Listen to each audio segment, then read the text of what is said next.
Before the emperor ruled Rome, Rome was ruled by a republic, by a senate. A kind of council of elders. These generally were older men who had come from the elite families in Rome. And so when we think of the people accorded the most privilege, the most power in the Roman Republic, these were older men, and their age, their experience is what counted. And so we find during this period of the Republic, especially the period of the late Republic, sculptures where the sculptor seems to have taken every pain to record a real sense of age and experience. One example of a Veristic portrait is in the Vatican from the very late Republican period. This is just before Julius Caesar will begin the process of turning the Republic into an empire. We refer to these as Veristic portraits. That comes from the Latin word veris, for truth.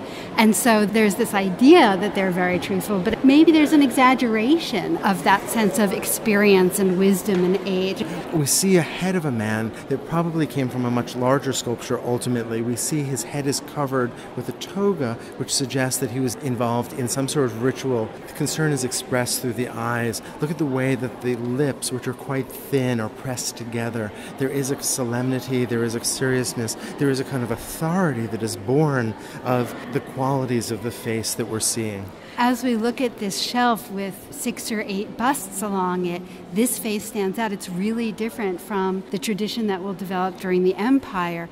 Augustus becomes the first emperor of Rome and establishes a tradition that looks back to ancient Greece and the tendency that we see there to idealize the human face and the human body. So this kind of Veristic portrait will come to represent later on noble republican ideals. What's interesting is that we see in the later images of emperors that they choose to some degree more or less to idealize themselves, so that if they have themselves portrayed more realistically, they're recalling the virtues of the ancient Roman Republic.